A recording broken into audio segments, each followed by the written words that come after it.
Alright guys, let's talk about how to master aiming in Halo 5, because this is a very difficult topic to accurately explain, and I find that a lot of pros, when you ask them, it's hard for them to give you an easily available answer. Instead, you get more of a broadly applicable answer like, put in a lot of grind time, build up your muscle memory, be confident in your shot, be confident in yourself, and as a result, you're going to improve, you're going to get better at shooting. And it makes sense. You put in the grind time, have a lot of confidence, you're going to improve, you're going to get better, but I want to give you guys the specifics. In this video, I'm going to attempt to micro-analyze these battles from my perspective and give you as much detail and information as I possibly can on what I'm thinking and what I've learned as a result of practicing aiming in this game, and hopefully by applying this knowledge to your gameplay you can improve more quickly. Now you'll notice on screen here we've got an Octagon gameplay. I'm playing this opponent in Octagon. I highly recommend that you guys practice Octagon to get better at aiming in Halo 5. This will help you so much because in Octagon you're grinding out the process of aiming and battling over and over and over again, and as a result you're going to improve more quickly. Now note that the experience that you're gaining in Octagon is, well, it's directly transferable to the actual gameplay.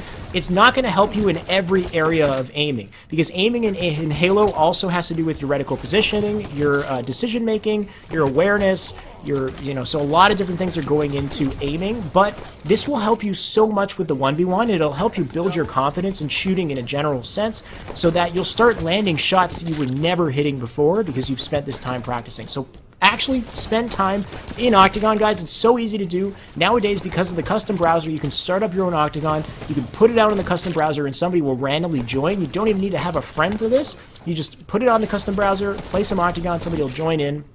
And you can play whenever you like. It's very easy to do. I'll actually link one of my older videos in the description where I talk about this. It's the one where I went to Gamers for Giving that nobody watched, but I will link that in the description. You can see how to make your own Octagon, put it on the custom browser. Okay, so in this video I got a lot of things I want to talk about in regards to improving your aim. I've actually written down a list here. I've got warm-ups, I've got where to focus, I've got left stick versus right stick aiming, pacing your shot, to peg or not to peg, predicting movements, counter-strike awareness, confidence, and self-criticism. So a ton of stuff that I want to talk about. Hopefully I can get through this quick and be relatively concise in the process, but right now we're going to rewind back to the beginning here, and you'll see at the beginning of the video I'm doing these stick rotations. I'm spinning the control stick to the right and to the left, and I've noticed a lot of players do this. Ogre 2 does it like all the time. Pros typically do it at like the beginning of a game or when they die in between deaths, they'll spin their stick. And I think the reason why players do this is it helps them better familiarize themselves with the speed of their sensitivity, and also kind of helps them feel more comfortable with the controller in their hands and warm them up before battles and whatnot. Or maybe it's just a force of habit, who knows, but I found that when I started doing this, it was hard for me to accurately spin the stick really quickly and to make perfect little circles.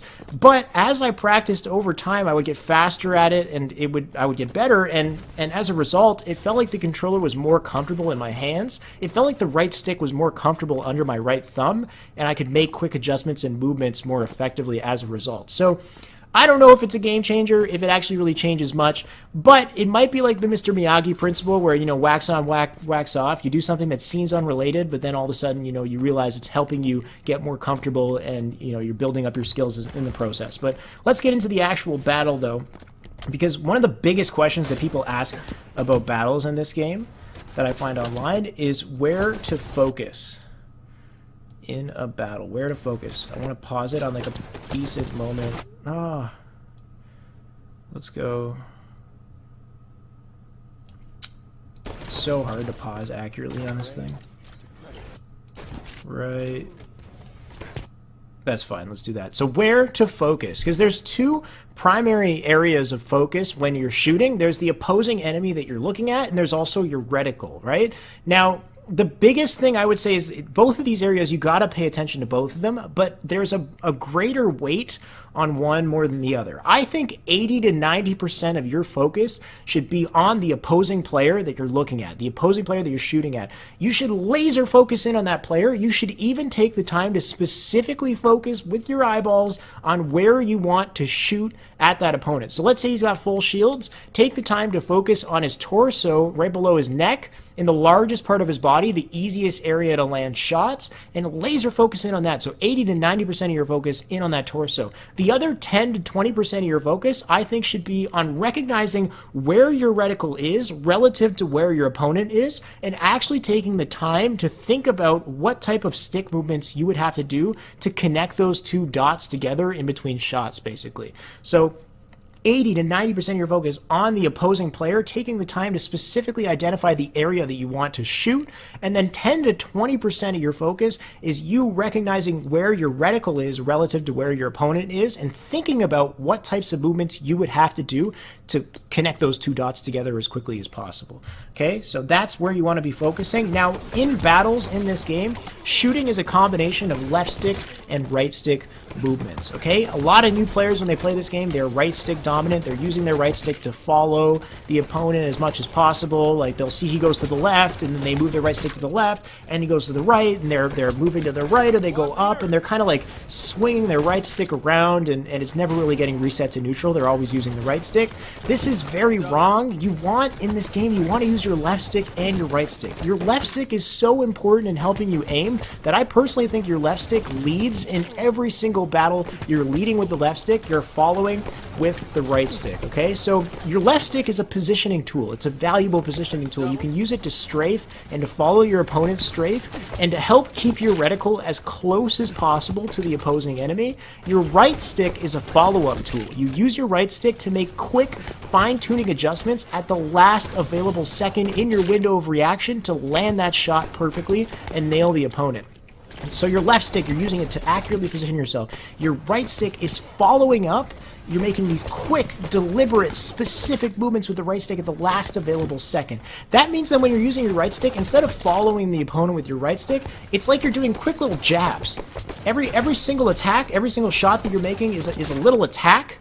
And with these quick jabs, in between every shot, your right stick is returning itself to neutral position. So you're almost, in between every shot, you're almost physically taking your right thumb and pulling it off of the right stick and then putting it back on for the next shot. Of course, you don't actually do that, but remember to kind of, you know, flick the right stick on him to hit him with that jab, and then return the right stick to neutral while you're shooting. And then once you've returned your right stick to neutral, think about where your reticle is relative to your opponent. Do you even need to move the right stick another time, or is your positioning with your left stick good enough to just land that shot, and then maybe you'll flick the right stick on the next shot afterwards? So recognize that it's okay to return that right stick to neutral, use the left stick to better position yourself, and then flick out the right stick once again in a very specific, very deliberate motion, kind of usually like a straight flick, you know, and use that as a follow-up, and you can be more accurate as a result. So it's a combination of both left and right stick aiming, and I find that your left stick is even more dominant the farther away the opponent is. If the opponent's very far away,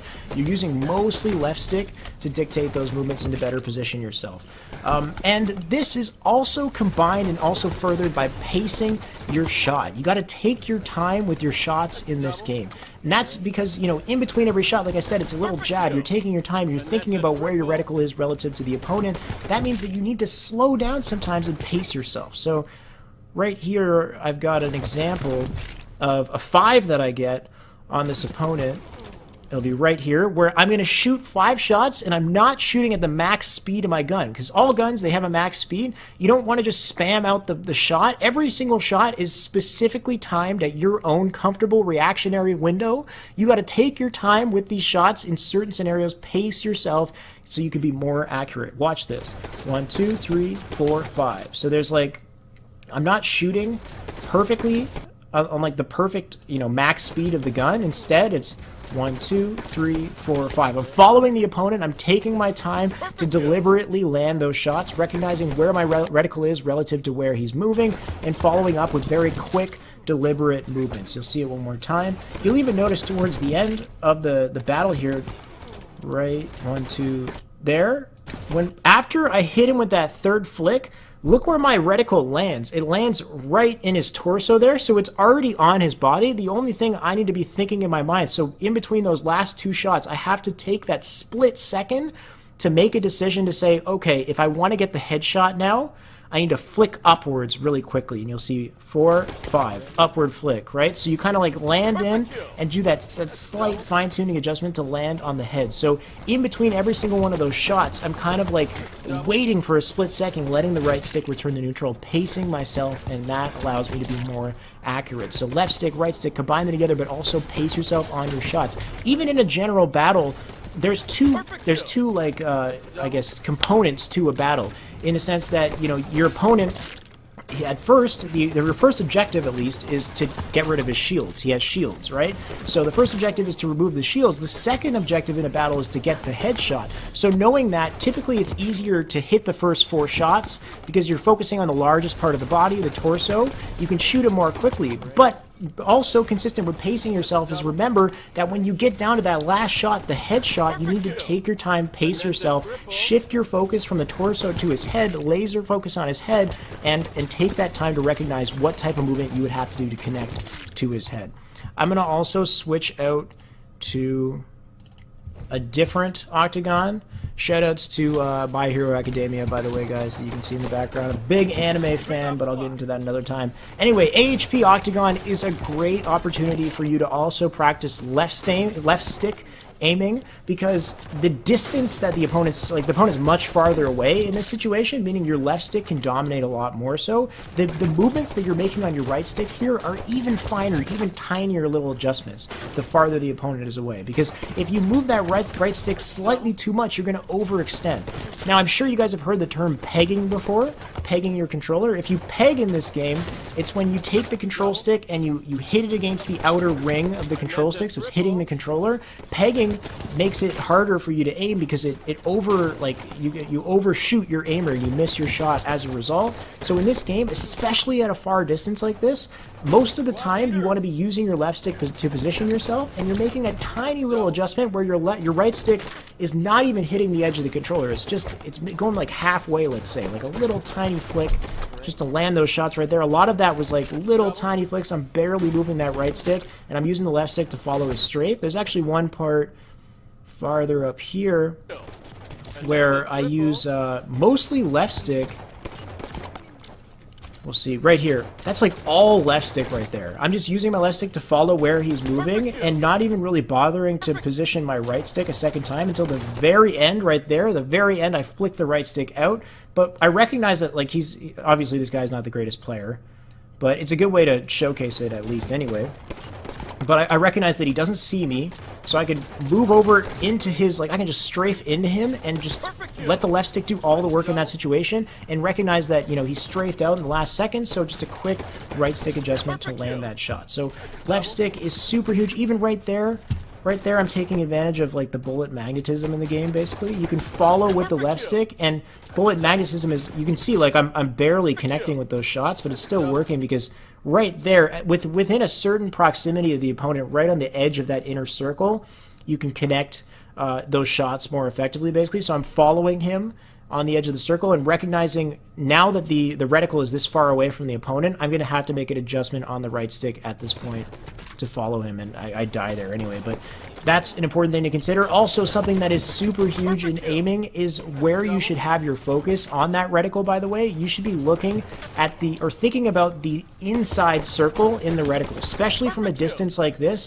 Think about the inside, not the outside circle in the reticle, so that you can connect the inside circle with the opponent. If you can think about that, you're going to hit your shots more accurately. The inside circle is like the place where the bullets are going to land more precisely, so you want to be thinking about that inside circle, pacing yourself, recognizing left and right stick movements. Another way to help ensure that you hit your movements more consistently is to try to predict your opponent. So when you're focusing, like laser focusing in on your opponent, look at how he's moving and think about kind of how he's going to be moving, you know, in the next couple seconds, basically. Typically in a battle, opponents start by strafing at first, and then towards the end of the battle, they use their lifelines like jumping or thrusting. So knowing that, you can kind of use left stick dominant movements in the beginning of the battle and not adjust your right stick too much, but pace yourself and have the presence of mind to know that towards the end of the battle, you're going to have to make a quick adjustment. Like when he jumps or thrusts, you might have to make a quick adjustment to compensate and to follow that. So predict those types of things, like be confident in the early battle, but pace yourself towards the end so that you can prepare for a lifeline use like a jump or a thrust. Now, you can also use like counter, like have awareness of moments when you're also counter strafing on an opponent too, which what I'm trying to say by that is if you're strafing on an opponent and you're going to the right and he's moving on your left, so you're strafing two opposite directions, then you should be able to recognize in your mind that the movement you're going to have to make on your right stick is a left flick on your right stick, right? If you're strafing out to the right, basically the only two options, like technically speaking, the only two options you're going to have to take advantage of when you're strafing right is either shooting straight forward, because let's say he's following you, or recognizing that you're probably going to have to flick your control stick to the left. If he decides to strafe the other direction, you're probably going to have to flick your control stick to the left. Of course, there are scenarios where you're strafing right and the opponent overshoots on the right side, but in most scenarios, you can think in your head that if you're strafing right, you're probably going to have to flick that right stick to the left. If you're strafing left, you're probably going to have to flick that right stick to the right. So kind of like having the presence of mind to think about some of that stuff preemptively can help make sure that you nail your shots, because you're already kind of expecting it to happen, and then when you see it happen, you can react more confidently. Okay, so that is pretty much everything. I've got one more thing that I want to talk about for the end of this, and it's about having confidence, guys. This is one of the biggest things that you can apply to your gameplay to get better, not only in shooting, but overall in Halo, is to have confidence in your shot throughout the entirety of the battle. Oh my god, here we go. Okay, throughout the entirety of the battle. So that means that, you know, in the beginning of the battle, usually it's easy to be more confident because the first couple shots in the battle are easy, but towards the end of the battle, when things start getting kind of crazy, you're losing shields, they're losing shields, they're jumping and thrusting, things kind of get intense and you can falter on your confidence a bit, and while you're faltering, you'll realize that your hands start to tense up. You start gripping the controller really tightly, you start to react more slowly because you don't want to mess up, so you're losing confidence. What I want you to try to do is carry your confidence in yourself, believe in yourself and your shot throughout the entirety of that battle, and don't let yourself tense up too much. Recognize the times when your grip is tightening around the controller, and try to just release it all. Sometimes in between battles, I just take my fingers and I just release it completely off the controller, and remember, I remind myself that I've got to loosen my grip. I shouldn't be too tense. It's good to have a firm grip on the controller, but not so tense that you're ruining your ability to react accordingly. So recognize towards the end of the battle that you want to take your time, pace yourself, be confident, don't tense up too much, loosen that grip a little bit, and, you know, just make sure that you can land those shots more effectively, okay? So take advantage of that. Be confident in yourself. Remember, guys, to self-criticize as well. There's a lot of bullshit in Halo. There's times where you get blanks. There's lag. Try to avoid thinking about that stuff. Instead, when you're in a battle, try to think about all of these different things that I talked about and how you might have missed something. Maybe you tensed up, you panicked. Maybe you weren't prepared before the battle. Maybe, you know, you didn't flick that right stick properly. You overused the right stick, whatever it is. Try to think about those. Don't focus on the blanks and the lag, because you can't control those factors, and it's going to slow down your progress in improving at this game. Now, there's some other elements that go into aiming, so I'm going to take this end portion of the video to shout out all of these people that have made some awesome videos. I'm going to link some videos in the description that I think will be very helpful in improving your aim in a holistic sense, because there's so much more that goes into it.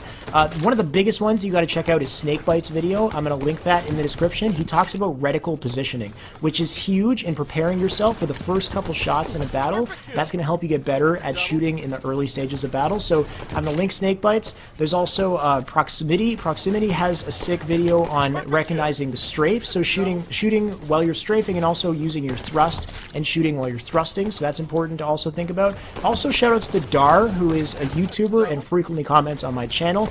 Dar has made a pretty lengthy, a knowledgeable video on how to improve your aim in this game as well, so you can listen to Dar's video. I'm going to link that in the description as well. And I got one more. Bubu Dubu has a video on how to improve your aim from more of a macro perspective. So having confidence in yourself, having clean hands, it sounds silly, and also the distance from your monitor when you're playing. These are all kind of macro things that you can think of, and it will also help you improve in a way as well. So all of these videos I'm going to link in the description. Also, I know sensitivity and Deadzones is all the rage, because everybody's like, yo, what's my sensitivity gotta be? What are my Deadzones? I'm going to go back to the beginning of this video. I'll show you what my sensitivity is. I'm not going to take the time to explain Deadzones and all that, because this game has been out for a while. That information is available online. So my sensitivity is 4 and 4.